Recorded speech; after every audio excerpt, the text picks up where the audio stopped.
By the 14th of October 1941, the forces of Operation Typhoon, Hitler's plan to capture Moscow, had struggled through a week of torrential rain and tenacious Russian resistance.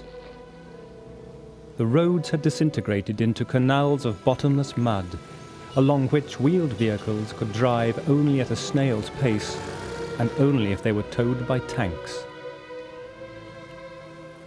Despite the conditions, the Germans had advanced to within 100 kilometers of the Russian capital. The Russians had passionately defended every inch of their motherland, with little regard for their own lives. Their suffering had been intense, but there was still more and worse to come. Less than 1 year later, they were to be engulfed in a massive German onslaught as Hitler's campaign in Russia reached its bitter zenith at Stalingrad.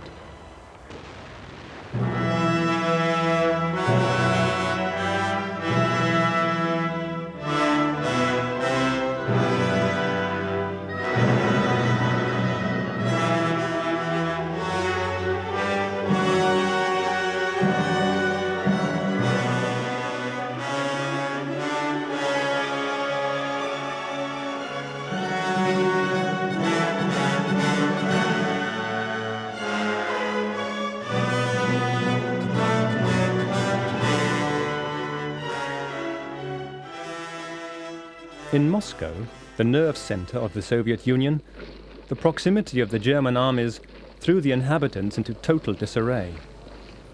Mass evacuations were organized, while some citizens simply fled of their own accord. Even Stalin and his government prepared to abandon their capital. There are lots of rumors about Stalin and Moscow. But Stalin, for all his faults actually, and from what one can gather from talking to some of his closest aides, he had no intention of leaving Moscow and made that quite plain. And he asked Zhukov actually, in the middle of October actually, when there was a huge panic in Moscow, and Moscow virtually evacuated itself. It's called in Russian Bolshoi Drap, the big skedaddle. This was an unauthorized evacuation. And Stalin, although the city had been mined and everything was ready to be blown up, Stalin said to Zhukov, "Can we hold Moscow?" And Zhukov said, "Yes, we can." Stalin said, "Right, that's it." And he remained in Moscow. And he was there, and genuinely there. It was very important. He was there on the 7th of November, 1941. I mean, he was physically there. He made the broadcast. I mean, it was perfectly apparent that Stalin was there, and Stalin was there to stay. The remaining citizens of Moscow were scoured for recruits to a civil reserve force, which was hastily mobilized to the front. Stalin now learned from his spies in Japan that the Japanese government did not intend to attack in the east. Freed of the nightmare of war on a second front, he ordered the transport of 22 fresh divisions of well-equipped Siberian forces to Moscow. The November frosts came late but sharp. General Guderian had earlier requested winter supplies, but had been rebuked for negative thinking. The Germans began to find a concrete use for the propaganda leaflets they had been issued with, stuffing them into their uniforms to keep the cold at bay.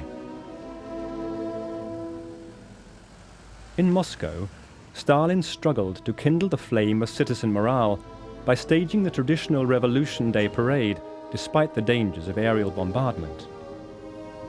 In his speech at Lenin's tomb, he again appealed to the ancient Russian tradition of heroism in the face of adversity. "The war you are waging is a war of liberation, a just war. May you be inspired in this war by the heroic figures of our great ancestors."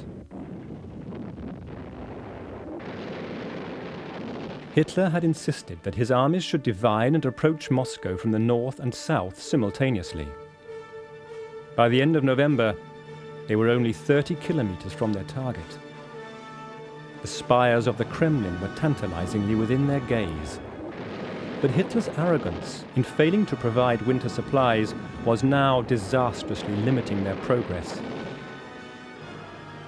Without antifreeze, motor vehicles would not start, and planes could not fly.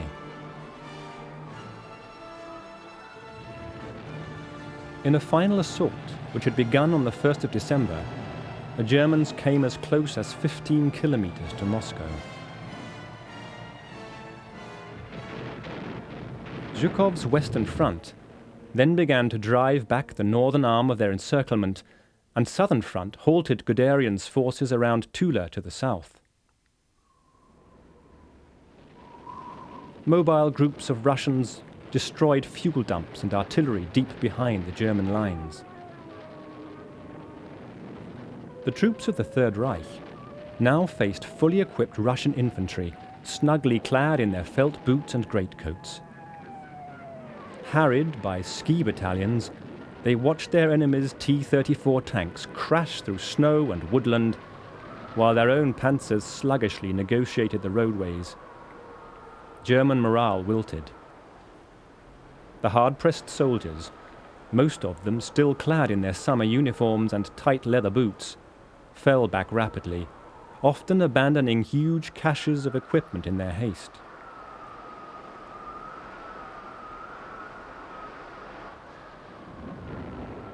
Encouraged by their breakthrough, the Russian High Command attempted to turn the German tactics on themselves and encircle their entire army group center.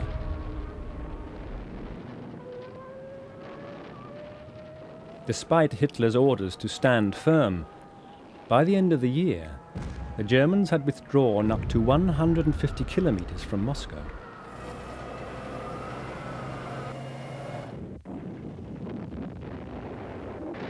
Generals Guderian and Höppner had been dismissed for retreating without permission. The Red Army line was shortening, and Zhukov and Rokossovsky were, by moving up the reserve front, were beginning to be able, I think, to have a more coherent defense. Although it wasn't all that powerful, at least it began to react. And the Germans, in a sense, it literally, that phase of the offense ran into the ground. And then, as you remember, the Germans had to, in a sense, catch their breath again and make a second and final lunge, as it were. The Russian counterattack was further strengthened by the reinstatement of officers condemned to the prison camps during Stalin's Great Purges. They were ferocious warriors.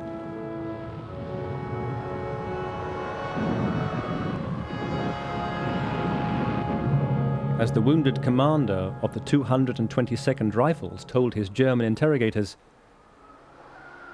"If a man has a penal camp behind him, death holds no terror for him." Less distinguished prisoners were released into penal battalions, which performed the most dangerous tasks such as clearing minefields and storming strongpoints. The casualty rate in these battalions was the highest in the Red Army, but prisoners still volunteered for military service. The death rate in the camps had increased sevenfold since 1940. This was when Stalin sounded the most alarming and warning note. This was when he issued the order, not one step backwards, and he meant not one step backwards. He imposed, for example, penal battalions on the Red Army, anybody moving out of line. And if you look at the fact, for example, that perhaps some 400,000 Russian soldiers were put in penal battalions in the war, show the scope and the scale of discipline. At the Battle of Stalingrad, 13,500 men in the Red Army were put in penal battalions and very probably shot. At Leningrad, food supplies to the besieged city had been worsening throughout the autumn. By late November, they were at their lowest ebb of the whole siege. Manual workers were receiving only 250 grams of bread per day, 1/3 of their normal requirement. Without water for sanitation and basic medical supplies, disease became rampant. As temperatures fell to the -20s, thousands began to die each day. Total starvation threatened constantly. To the Germans, collapse seemed imminent. Back in Berlin, a reception with Adolf Hitler as guest of honor was organized to celebrate the fall of the stricken city. The invitations were printed, but never posted. A very interesting picture you get is to talk to women soldiers in the Red Army, who were in combat units, by the way. And if you talk to the medical sisters, actually, they were up with sections and platoons fighting hand to hand with the Germans. And there you get a really, perhaps a more vivid picture of the kind of life that was led. With women trying to, sometimes these women medics had to pick up a machine pistol and deal with the Germans themselves. So you've got women, and those reminiscences and recollections of that kind of fighting is absolutely ghastly. Or of women who are at Stalingrad trying there. And seeing, for example, there's one terrible scene a lady was telling me about, on an ice floe floating down the Volga. Here were two groups of German and Russian soldiers dead, frozen into immobility. I mean, the ferocity and the inhumanity of the conflict beggars the imagination. The Russians marked a road across the frozen southwest corner of Lake Lagoda, and by the 22nd of November, convoys of lorries were barely staving off famine in the city. It was a hazardous passage through the biting northeastern gales which swept across the lake.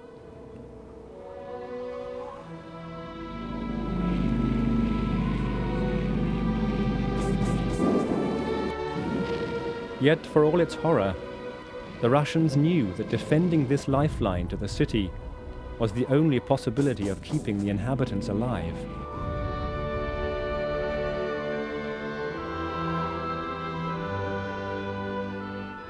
But the food coming across the ice was too little, too late for some. Victims of starvation, suffering from falling blood pressure and the wasting of the heart and internal organs, would never regain their health. Many would die months after food and medical supplies finally arrived. The children who survived would emerge totally traumatized by the siege. It was reflected in the way many of the children played all by themselves, in the way that even in their collective games they played in silence with grave faces. I saw faces of children which reflected such thoughtfulness and sorrow that those eyes and faces told one more than could be gathered from all the stories of the horrors of famine.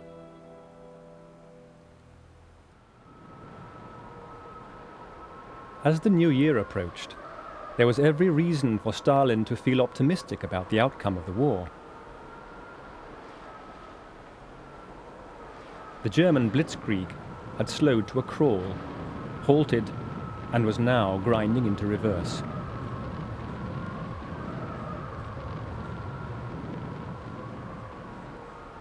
It also seemed that the great exodus of industry to the east had been successfully accomplished. They had managed to move out considerable elements of tank factories and aircraft factories. It wasn't so much a question of the proportion, it was a question of which particular plants. For example, the Kharkov tractor works, which produced tanks, was very. They managed to get that out. The workers in that factory walked along the railway line, by the way, under German gunfire to get in the trains to be moved out. They got the equipment out, and they took the workers out. So what happened, of course, was in 1942, as the Wehrmacht bit deeper into Russia, then there had to be a second wave of evacuation. But by 1943, towards the end of autumn, they're beginning to move. There's a re-evacuation. So it was a colossal. It was the largest industrial migration in the history of the world.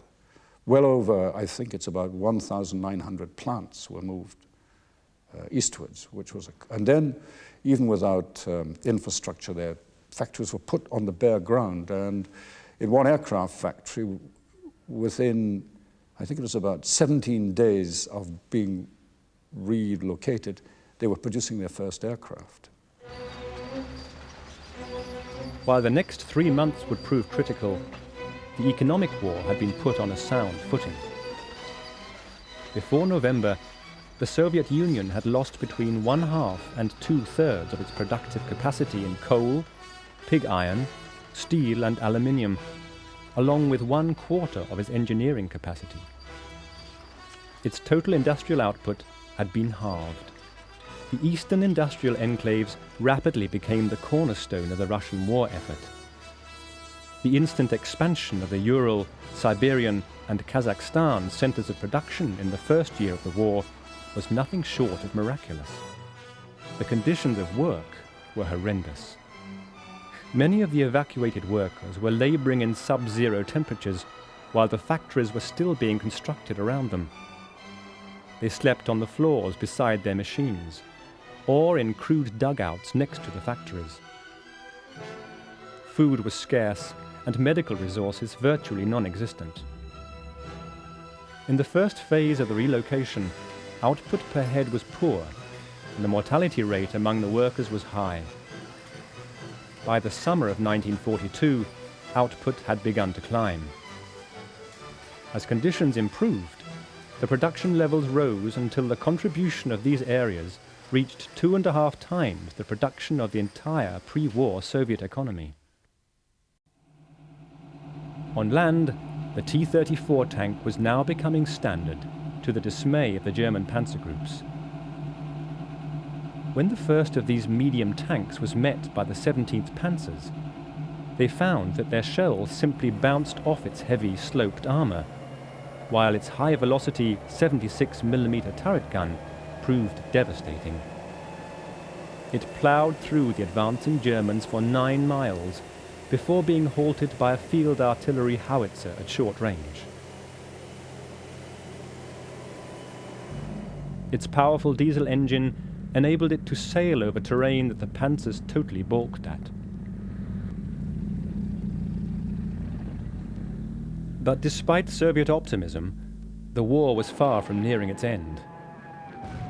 The Russian defenders had paid a terrible price for their resistance, and the toll in human terms would continue for the next 3 years. If you talk to the Russians, they will say, and they will tell you, and many will tell you, that 1942 was a worse year than 1941. Because 2 things happened. Stalin had a rush of blood to the brain and decided on premature offensive operations in the late winter, if you like, and early spring of 1942. And what happened as a result of that, you had perhaps the greatest disaster which befell the Red Army in the summer of 1942, when, in the German drive to the south into the Caucasus and further east, the Red Army really was nearly destroyed. But what happened there mystified Hitler, because instead of the great big encirclement operations of 41, the Red Army wasn't there. It had actually begun sensibly to retreat. The Soviet casualties in the first 6 months of the invasion had been staggering. It was only 50 years later that it would be admitted that 1.5 million troops had perished in the defense of Moscow alone.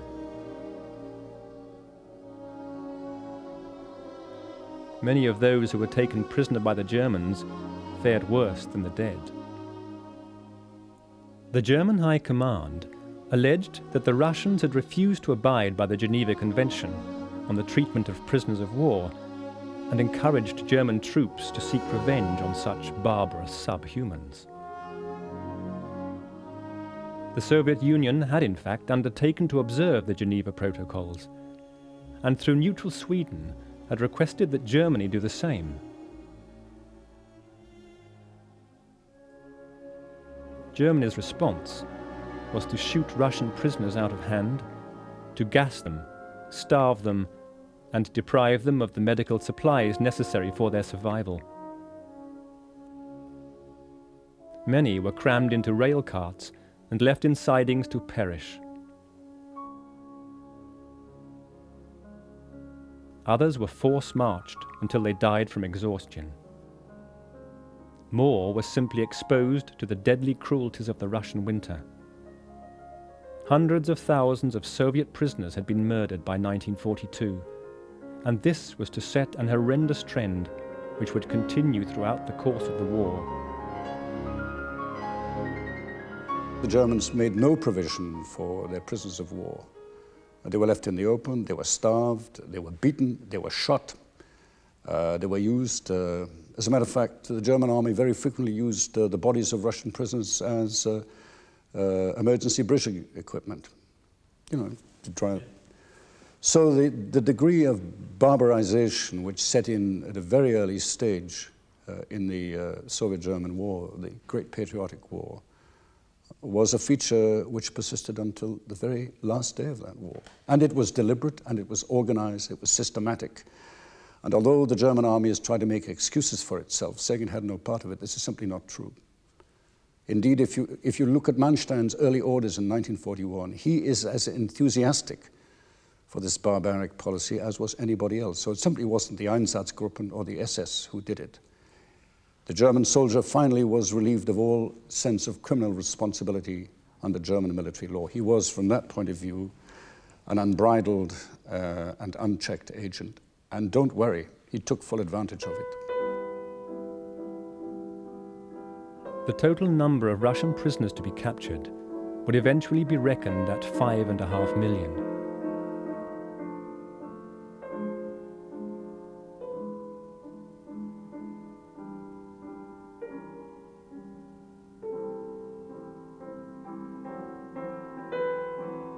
Hermann Goering told Ciano, Mussolini's envoy, that Russian prisoners, having been forced to eat the soles of their own boots, had then resorted to cannibalism, and had also eaten a German sentry.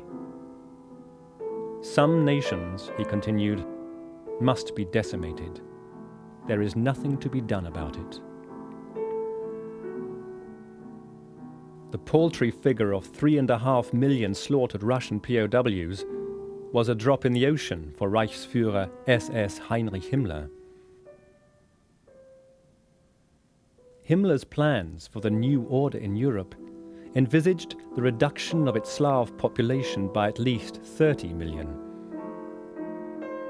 And it was Himmler and his deputy Heydrich who were the real masters of occupied Russia. Field Marshal Keitel, when asked why the supposedly civilized commanders of the German army allowed the barbarities of the Russian invasion to occur, protested that even the commander-in-chief of the army did not have the executive power or authority to issue and enforce laws in the occupied East. This prerogative belonged strictly to Heydrich and Himmler, who had, de facto, discretionary powers over the life and death of population and prisoners, including prisoners of war.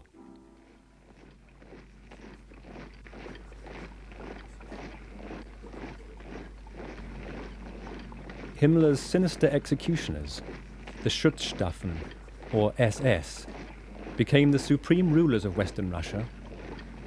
Even before Barbarossa, the SS had discussed with the army officers how they could be facilitated in the campaign of terror they were to unleash in the wake of the invasion.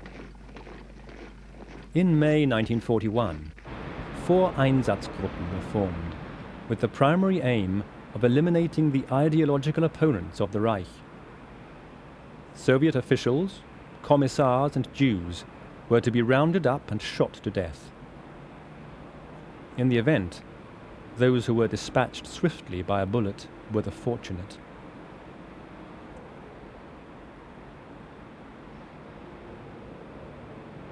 Local Jewish leaders in Russia were forced to assemble their people in designated areas.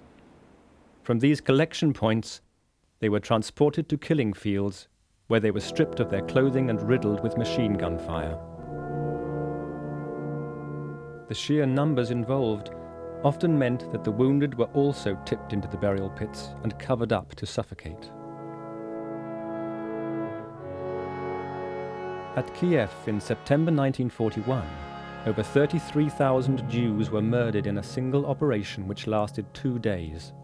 In Pinsk, the carnage was accomplished with the use of grenades, dogs, axes, and the cavalry of the SS. It was difficult, demanding work, and soldiers were rewarded with treble pay and long holidays.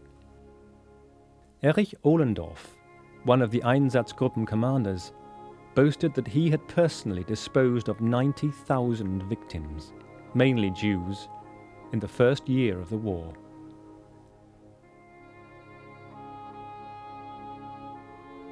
But it was not only Jews who suffered. Anyone could be accused of being an official or a commissar and summarily executed. German troops were actively encouraged to commit outrage on an occupied population which was to be subjugated by terror. People were brutalized for real or imagined offenses, despite regulations, and women were raped in the streets in full view of horrified onlookers. As well as carrying out this policy of repression and ethnic sanitation, officials in Russia were also obliged to provide forced labor for the German war economy. This allowed male civilians in the Reich to be freed for military service. The German officials in Russia went about the task with an eerie mixture of barbarity and incompetence. Potential recruits were gathered without any discrimination as to their suitability. They were often left unfed for long periods, and conditions on the westbound freight trains which carried them were insanitary and inhuman. Babies born on the journey were ripped out of their mothers' arms and flung onto passing embankments to perish. Not surprisingly, by the end of 1941, 100,000 of those transported from the Ukraine were sent back as unfit to work. Many did not survive the return journey. Those waiting to travel westwards were forced to watch the dead comrades being unloaded from the trains they themselves would have to occupy. This treatment of occupied peoples, some of which had welcomed the Nazis as saviors from the tyranny of Stalin, eventually gave rise to resistance movements determined to exact revenge for the brutalities which had been inflicted on them. The atrocities were etched deep into the psyches of those who witnessed them and inspired an implacable hatred for the perpetrators.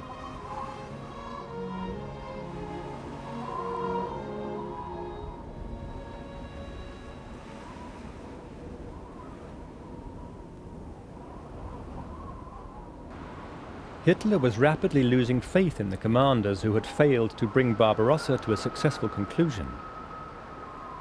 He had already dismissed both the cautious von Rundstedt and the audacious Guderian.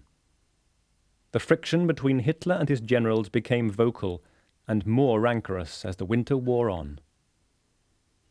Despite this, as the January initiative became bogged down in the spring thaw, Stalin had little to show for an offensive which was so ruthlessly driven that it produced more Russian than German casualties.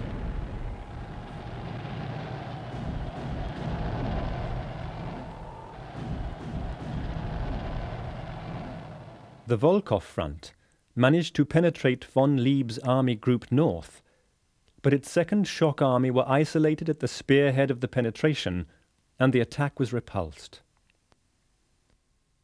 Further south, Northwest Front encircled 90,000 men of von Lieb's army in an 800 square mile area near Diensk. However, in an heroic operation which won the personal praise of the Führer, the Luftwaffe managed to stave off a withdrawal by providing the Diensk pocket with 270 tons of supplies each day, until eventually a corridor was pushed through to relieve the defenders.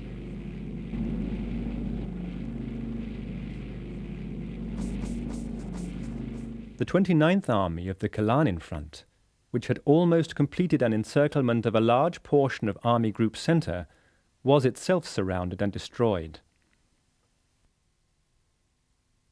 Army Group South managed to contain the bulge that was developing under attack from the Russian South and Southwest fronts. In the Crimea, Russian gains were restricted to the Kerch Peninsula.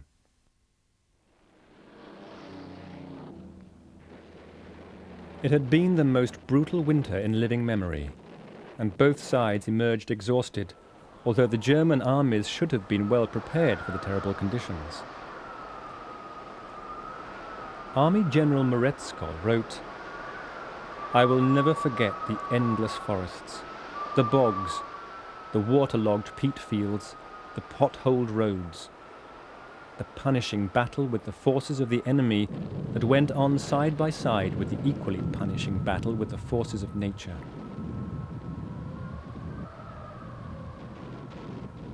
The German armies emerged from the winter fighting in a state described by General Franz Halder, Hitler's chief of staff, as disastrous. Of the 162 divisions facing the Red Army, only 11 were fully capable of offensive operations. For the 16 panzer divisions in the east, only 140 serviceable tanks were available, and most divisions were only 20% mobile. Nevertheless, Hitler was determined that a full-scale attack should be resumed. It was a question of advance or retreat. The Wehrmacht wasn't entirely an armoured army. Of course, it had large and important components of infantry. What people forget, actually, is that while the tanks are streaking across the Russian plain, the German infantry is marching. It conducted incredible infantry marches. You know, the infantry did the marching, by the way, to cover the ground. And so you've got a proportion, I think, out of over 160 German, 68 divisions, of which 19 are panzer divisions, some of them certainly spread out, as it were. So the impression that the Soviet-German war was a series of dramatic, high-speed, armoured lunges and advances. If you look closely at the Soviet-German war, it's rather different, actually. One, and this is very often ignored, it was really a war of great sieges. Leningrad, Odessa, Sevastopol, Moscow. And then that was reversed as the Red Army advanced. The sieges are then on the German side. And the second thing was, if you look at the operations on the central part of the Soviet-German front, it was very importantly a struggle for control of the railway lines, because this facilitated a logistical movement. And when the Germans were deprived of much of their rail communications, they were in serious trouble. One of the great successes of the Red Army, by the way, was it didn't wait to capture huge stretches of railway line. They would simply advance a short distance and build a railway line. Halder even considered recommending a withdrawal to the pre-war border in Poland. Quite wisely, he never mentioned this to Hitler. If the German armies stepped back, then Russia could regroup her forces, recover her raw materials, and rebuild her Western industries. Hitler had been informed by the economic lobby in Germany that without fresh oil reserves, it could not sustain the war effort. The oil fields of the Caucasus beckoned temptingly. All thoughts of withdrawal were pushed aside. The losses of manpower, vehicles and tanks which had been suffered since the outbreak of hostilities could not be fully made good for the new offensive. Infantry divisions were now to total 7 battalions instead of 9. The battle strength of companies was reduced from 180 troops to 80. Between November 1941 and March 1942, only 7,500 vehicles were supplied to replace the 75,000 which had been lost, and fuel oil was in short supply. Mobility had been seriously affected. The panzer divisions which would take part in the summer offensive in the south contained barely 135 tanks each. Even this had only been achieved by seriously weakening northern and central divisions. The one weapon that Hitler did have on his side was surprise. Stalin had assumed that Hitler would resume his attack on Moscow and heavily reinforced its defensive reserves. But when the Germans struck on the 8th of May, it was the Crimean front which was torn apart by von Manstein's 11th Army. The German strategy was to clear its flanks for a concerted drive towards the oil fields of the Caucasus.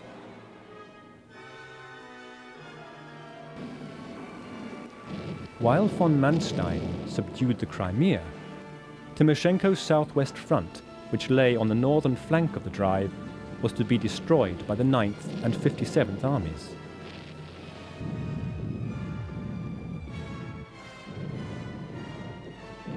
When the German encirclement was completed, almost the total reserve of T-34 and KV-1 tanks, built up over the winter months, was in German hands, along with over 2,000 guns and almost 250,000 prisoners.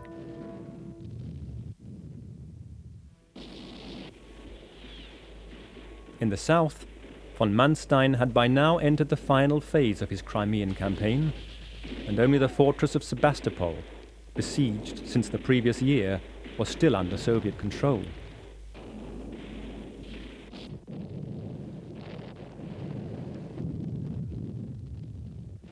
After 250 days of dogged resistance, Sebastopol finally capitulated on the 4th of July.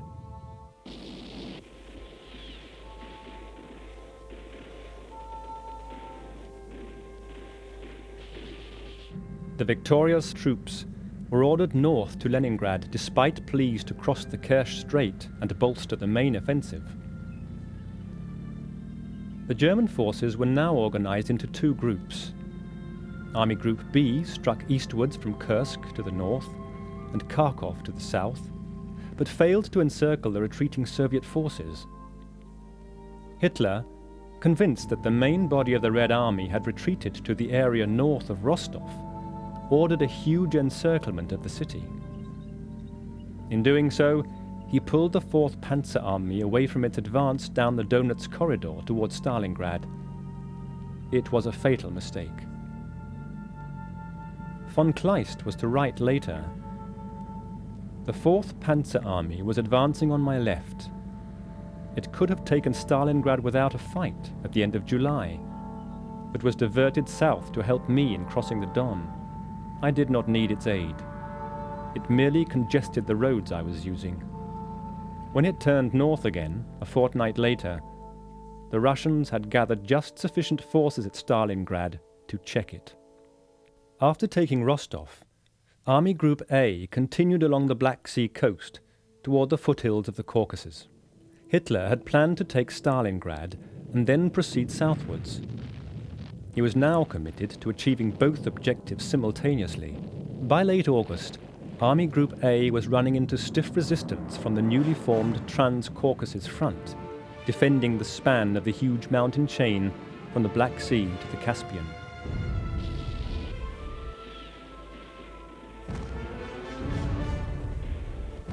A Russian southeast front was also established to protect the plains to the northeast of the mountains.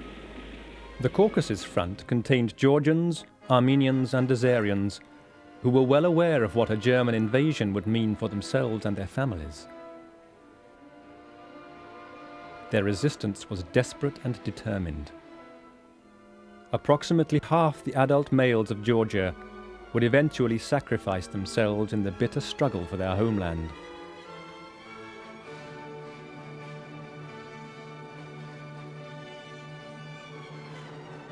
Not only was resistance hardening in front of Army Group A, but their strength was constantly being eroded to bolster the battle for Stalingrad to the north. The Caucasian oil wells had been the primary target of the German summer offensive. The taking of Stalingrad was at first simply an obvious target to protect the left flank of Army Group A. Had Stalingrad not been named in honor of the Russian leader, it might have remained a subsidiary target. Stalingrad became, if you like, a symbol of German endurance, of German capability. It also had important strategic significance, by the way, because if they'd cut across the Volga, they sliced right through Russian lines of communication for oil, for transport. So it wasn't a facile thing. But it became invested with enormous psychological significance. Both sides really in this ghastly chest-to-chest struggle from which they couldn't be unlocked, from which no one could see how they could be unlocked, except one had to be destroyed and the other become victor. And it had the quality of that kind of struggle. So the political importance which attached to Stalingrad was immensely important. And it worked once the Red Army mounted its counteroffensive and was successful. Of course, that worked to the advantage of the Soviet Union. Hitler began to find the symbolism of its name increasingly difficult to resist. On the 23rd of July, its capture was placed on a par with the southern advance. By September, defeat at the city named after his arch-rival was unthinkable. Stalin, too, was aware of the symbolic significance involved. As early as the 1st of July, with the German 6th Army approaching the Big Bend of the Don and threatening the road to the city, Stalin told Timoshenko, "I order the formation of an army group Stalingrad. The city itself will be defended by the 62nd Army to the last man." If the Stalingrad had caved in, and the Red Army, as it planned to do, was to move westwards at high speed, it would have been able to seal off the German army group in the Caucasus, and that would have trapped an enormous number of men. So the argument is that by holding on in Stalingrad until February the 3rd, and obviously constraining a certain element of Russian forces, it enabled German troops who'd penetrated deep in the Caucasus to get out and pull back, and Manstein to build up an improvised defense line and thus more or less stabilize the position, which appeared at one stage, the whole of the German southern wing appeared to be in great jeopardy. At the time of Stalin's order, the 62nd Army were desperately preparing a defensive position at the Klach bridgehead, west of the Don, supported to the south by the 64th Army and 1st Tank Army. On the 30th of July, the German 6th Army struck north and south of this formation, and by the 8th of August, it was encircled. The remnants of the 62nd and 64th Army pulled back to form a defensive perimeter around Stalingrad, leaving the approach road virtually undefended.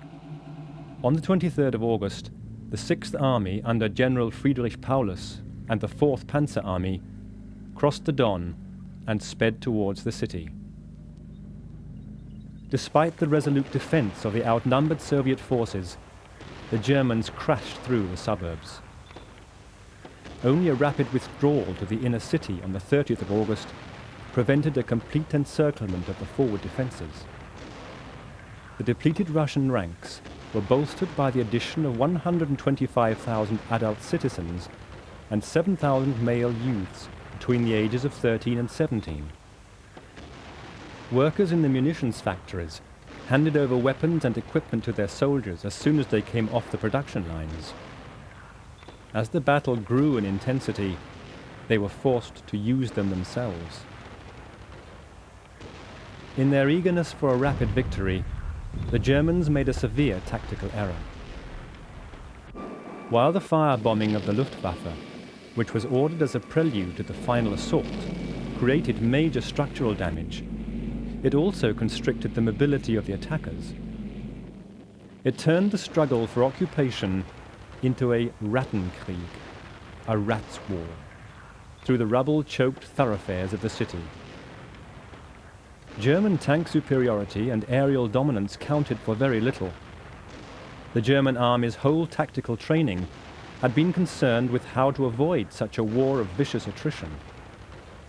The defenders, on the other hand, proved adept at this hide-and-seek struggle through the labyrinth of ruined buildings and blocked alleyways to which Stalingrad was reduced. The battle zones contracted to minuscule proportions. In the larger buildings, floors and even stairways were transformed into centres of conflict. Any overview became almost impossible, as the individual buildings changed hands several times in a single day.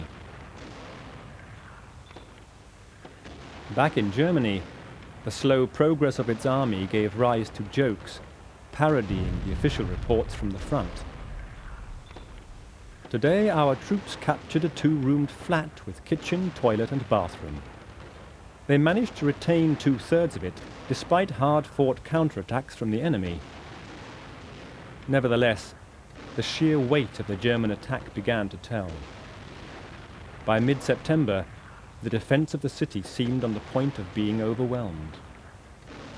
The answer to the question, how close were the Germans to winning the Battle of Stalingrad, is a sobering one.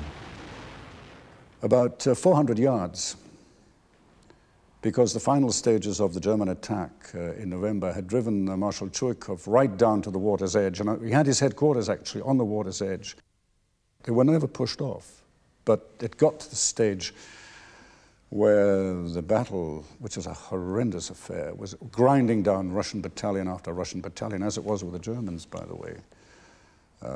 And there was also the argument who could hang on the longest. But that, I think, was very probably between November the 24th and the last week, yes, of November, running into the first few days of December, it appeared to be touch and go. The result of the war in the East hung once again in the balance. Hitler was disregarding the tactics of the Vernichtungsgedanke, the idea of annihilation by swift blows to the flanks and rear, which had been the basis of all German successes to date. He was disregarding the needs of the campaign in the Caucasus by diverting crucial amounts of manpower to Stalingrad. And totally out of character, he was ignoring the weaknesses of the German flanks along the 60-mile salient which the attack on Stalingrad had created. Hitler was risking everything in his growing obsession with this one city. The Red Army, pressed back against the Volga with the smoking ruins of Stalingrad in front of them, were once again on the rack. The optimism of the early spring had turned sour in a soul-destroying series of defeats which saw further huge tracts of their homeland fall into enemy hands. Should Stalingrad now capitulate, the blow to their morale would be immense. More ominously, the fall of Stalingrad would seal the fate of the Caucasus and pave the way for the final breach of the only barrier to stand between Nazi Germany and absolute control of the European continent. For all the excesses and brutalities of Stalin's Russia, its collapse would unleash an era of cold-blooded slaughter and mayhem such as the world had never before witnessed. In the words of Joseph Goebbels, a time of brutality approaches of which we ourselves have absolutely no conception. In fact, we are in the middle of it. We shall only reach our goal if we have enough courage to destroy, laughingly to shatter, what we once held holy, such as tradition, upbringing, friendship, and human love. The battle for Stalingrad was to continue unabated for another 4 agonizing months, during which time the Germans had captured 90% of the city. But with a display of heroic courage in the face of defeat, the Russians finally threw out their tormentors, and with them, Hitler's demented vision of Russian enslavement and world domination.